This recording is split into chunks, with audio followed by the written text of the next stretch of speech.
from before, but I don't know the exact situation, but he didn't went in a long relationship, but he's totally was out of balance. He said 3 days he felt really miserable. Everything was hard, too hard to do, like a step forward going to he's also training at the calisthenics spot. But the thing is, those are the most beautiful things in life, right? When things are very hard. See, I'm obsessed.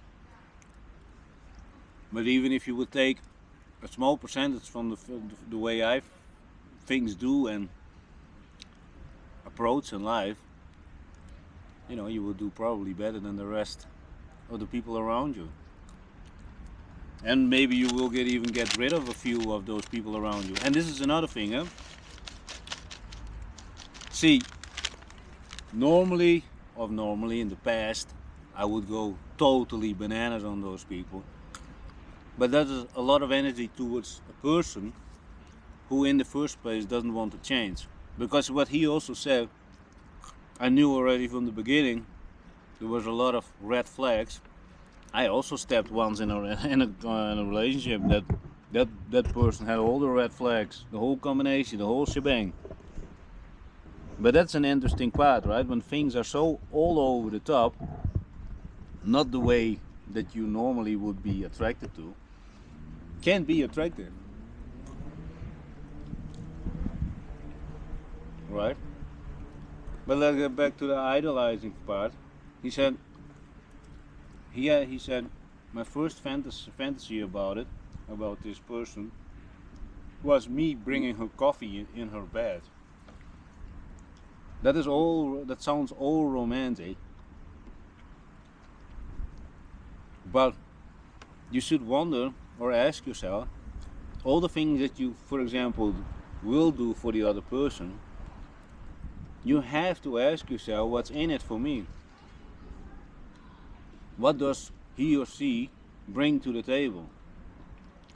In what kind of form also, you know? In any kind of form, what do they bring to the table? It doesn't have to be money. Are they extremely kind? They give you great massages, etc., etc. It doesn't have to be physical. You understand where I'm going with this. Something that brings you joy.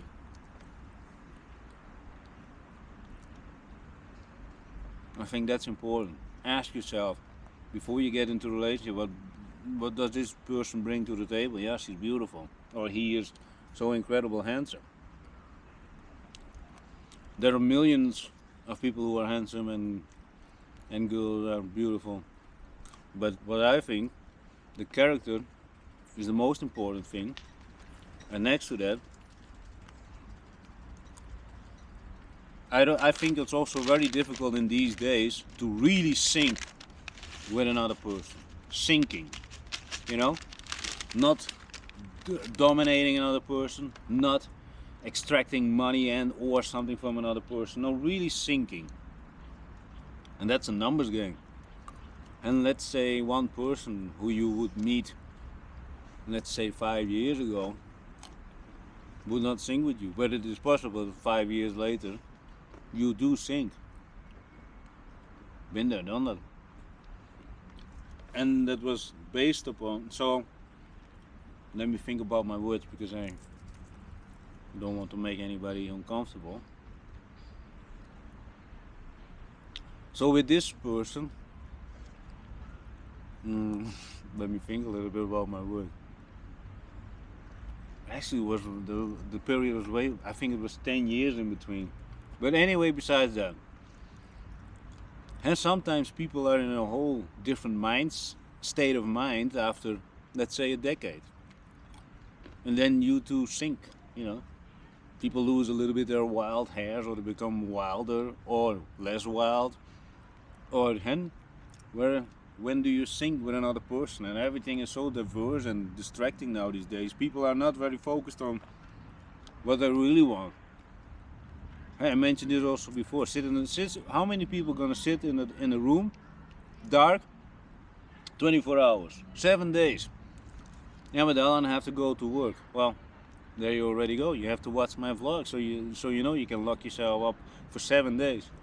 So you don't have to be somewhere to your master, you know.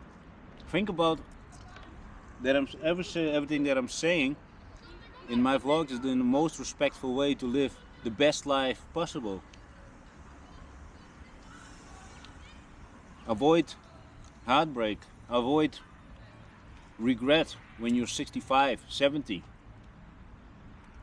Because when you start living with regret and you're 65 or 70, you know, you waste a lot of time. See, my life was pretty colorful, and a lot of people would never like to walk in my shoes, but I learned a lot from it. I'm at this point at 46. I'm not judgmental, I'm not needy, I'm not anything. I'm going with the flow, try to do my best. Tomorrow better, the day after better. Be the better man for the next female that I would meet.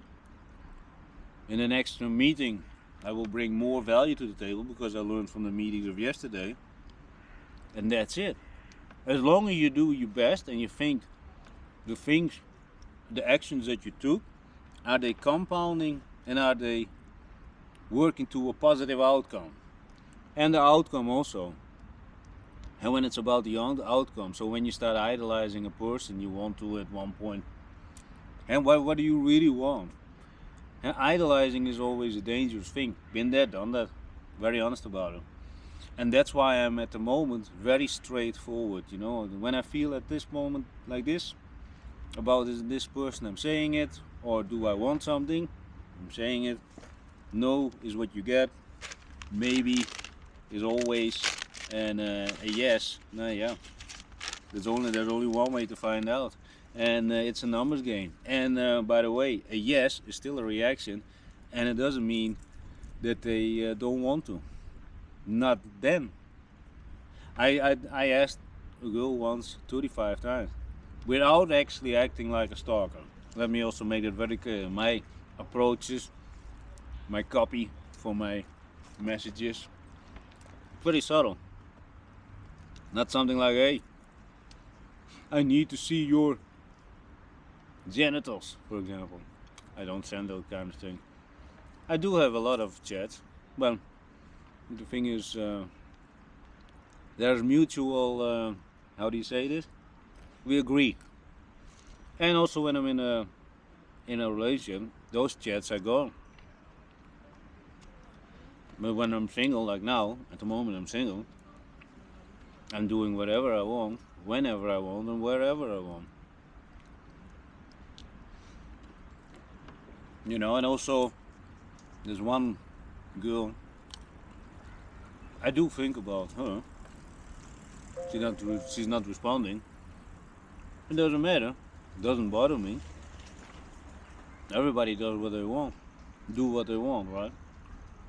It's really, I'm not emotional attached to anything. And I believe in the time that we live in, and especially I'm saying this to guys, women have so much more choice these days. Bam, bam, bam, DMs. They get dick pics and everything. If you're a woman and you play it smart, they don't have to be a single second alone. And I know those women. Because someday they showed me their DM and said, wow. And I learned from those women. You know, I sit with women and I talk with them. And well, what are your thoughts about this? So, and about the idolizing thing. Again. He fantasized about giving her coffee. See, what is the real outcome? Huh?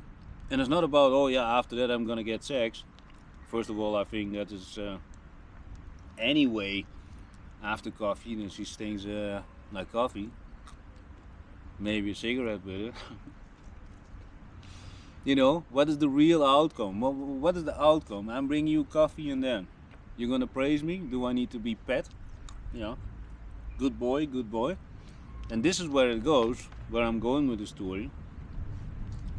No matter if you watch it, he was needy. He is needy. A lot of guys are needy. And that is simply a lack of interaction with women, maybe. Maybe here and there some disappointments that in the past with other relationships that are not fully processed over here.